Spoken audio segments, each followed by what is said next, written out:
Alright, probably the last SPaG tutorial of the year. Say hello, guys. Hello. Who do we have? Mehreen, D to the B. Mukhtar. Boom. Mukhtar, alright, lovely. And Dahlia, yeah, twice. Okay, so let's have a little look. We've just done a test. We're not going to only go for the give the answers, but we're going to go through some things as well, clear up some misconceptions. Alright, so number 1, it says read the sentence below. Tick 1. How many? 1. Tick 1 word that is closest meaning of the word dragged. Who does not know what the word dragged means? Well done for being honest. Maybe I wouldn't either, maybe, yeah? So luckily, you get a sentence right here, don't you? Ali dragged the box out from the back of the cupboard. It's giving you context now of the word, hasn't it? Yeah? So when it says dragged, it's going to mean carried, packed, pulled, or lifted. The answer is what? Pulled. Devontae, good man. Pulled. You should have ticked pulled. If you've crossed it, don't worry about it. You still get a mark for that. That's fine. All right, next one. Yeah? All right, next. Circle the direct speech in this sentence. What does it mean, direct speech, Eli? What do you have? Speech marks, quotation marks, exactly. So it should be super easy. I'll highlight this one just so you can see, actually. You should have circled, including the speech marks, watch out. Yeah? So you should have circled just around there. Yep. Everyone done that? Yeah. Well done. All right, next it says, read the sentences below. Read the sentences below. Tick the preposition which best completes both sentences. Now remember, preposition, it usually comes before a noun. It often shows location, direction, what are the options here? Time, or just relationship between objects. Yeah, prepositions. Under the table, on top of the chair, next to the owl. Right. She starts, preposition, her new school next week. Has to be the same for the next one. Jim and John are, the same preposition, the cinema this afternoon. Let's have a look at in.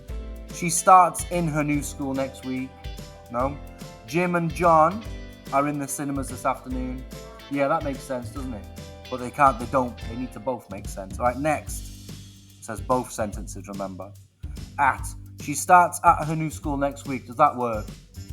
No? Yeah? Yeah, it does work, doesn't it? At. Jim and John are at the cinemas this afternoon. Yeah, definitely. I'm going to have a look at the next one as well, just in case. But for now, I've got my eye on that one. She starts around her new school next week. No. Jim and John are around the cinema this afternoon. Yeah, maybe, but it doesn't make sense. At is the most befitting. I'm going to tick at. That's my preposition. All right, well done. Next one. Okay, Marco, it's a tough one, this one, isn't it? It doesn't make much sense when you read it, does it? But it says, the sentence below has an error. Circle the error and write down. Let's start again. The sentence below has an error. Circle the error and write down the correction below. So how many things it's asking us to do? No, not one. 2 things. First, we got to do what? Circle the error. What's wrong? Wasn't. Well done. It's wasn't. It's incorrect. Everything else makes sense apart from wasn't. It's misplaced, isn't it? So just read it aloud if you get stuck and you don't know what it is. We wasn't very happy being stuck in the traffic jam. Is that correct? It's not. It's wasn't, isn't it? So what did you say? We weren't, as in were not. We was not very happy.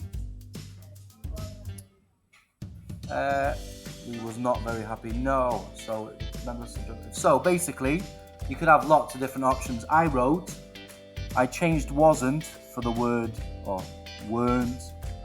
With an apostrophe. Remember your apostrophes, weren't. However, you could have had different things because that made sense to me. We weren't very happy being stuck in the traffic jam. That's how I speak. Yeah, common northern accent. Dahlia, what did you write?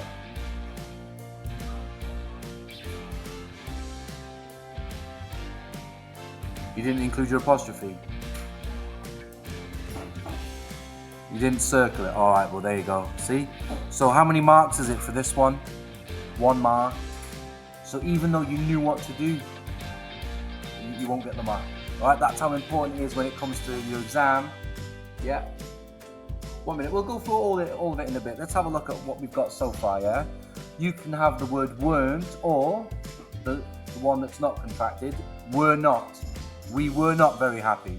You could have also had he or she wasn't very happy being stuck in traffic jam. Or like Mukhtar said, he or she was not. He was not very happy being stuck in traffic.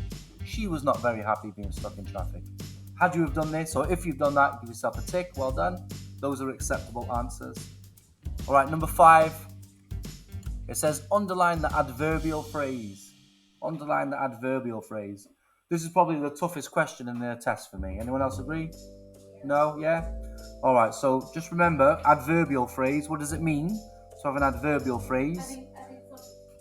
Sort of, adverb is that. So it modifies the word, the verb, doesn't it? Yeah? Adverbial phrase. What's the verb here? Played.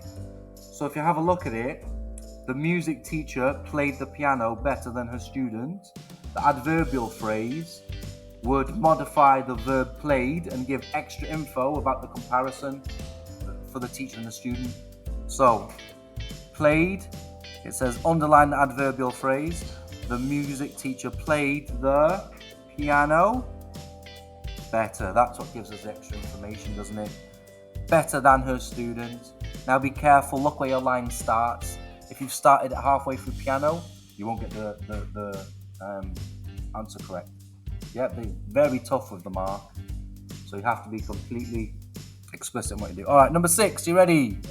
All right, read the words below. Tick one suffix which would correctly change each noun into a verb. Now remember, a suffix is what comes at the end of a noun. What starts at the beginning of a noun? Prefix. Well done. Yeah, like a prequel to a movie. All right, apology becomes what? Apologize. Well done. So tick one suffix. Yep. All right, next. Solid. Solidify. IFY. And then medicine. Medicinate. It becomes medicate. Well done. Because you lop that off. Medicate. Tough on that as well, wasn't it? Well done. Understand? Yeah, alright, let's have a look at the next one. So, complete the sentence below using the past perfect tense. Past perfect. Remember past perfect? Past perfect is a verb form, isn't it? Used to describe an action before another action's already happened, or something that's happened in the past. So, he is sure that he, to see, her before. He is sure that he, to see, her before. What have you got? Has seen. What's right? What is it? It's past perfect, past tense. I has seen the movie. Does that make sense? No? What should it be? I had seen. Well done. Who said had seen? He is sure that he had seen her before. That he had seen her before. Okay, be careful. As soon as you write it, say it to yourself loudly. Not loudly, but in a whisper tone, yeah, in your test. Does that make sense? Has seen. Remember, we discussed that last lesson, didn't we? All right. I'm sure he had seen her before. All right, next, let's have a look. Okay, read these sentences. Tick one box for each sentence to show whether it is written in the active or passive. With active, we have object and subject. Yeah. All right. Our dog burst my brother's football. What's the object? Well, who's the subject, or what's the subject? The dog. All right. Did the dog actively do something or not do something? It did. So it gets active voice or passive voice? Active. Well done. My brother's football was burst by our dog. Who's the passive? Well done. You know it already. All right. Number 9. It says now, read the sentence below. Can you tick which sentence uses a semicolon correctly? So which sentence uses a semicolon correctly? Jack is a boy, Jill is a girl. Or Jack is a boy, Jill is a girl? Is it Jack is a boy, Jill is a girl? Or is it Jack is a boy, Jill is a girl? It's the second one. Remember, they act like giant pauses, commas, don't they? Jack is a boy, slight pause. Jill is a girl. Well done. The second one. All right. Number 10. The final one. It says here, which list punctuates bullet points correctly? So, to make a cake you will need, that's what they both say. They both have the same ingredients and they both have bullet points. What's the only difference between them? Conte. Yeah? Anyone?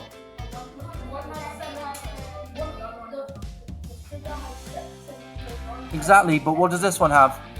Nothing after the word. This has something. All right, so what do we normally have? Do we need a full stop after a bullet point normally? No? So which one's the good one? This one or this? A or B? A. Well done, this one. It punctuates it perfectly, doesn't it?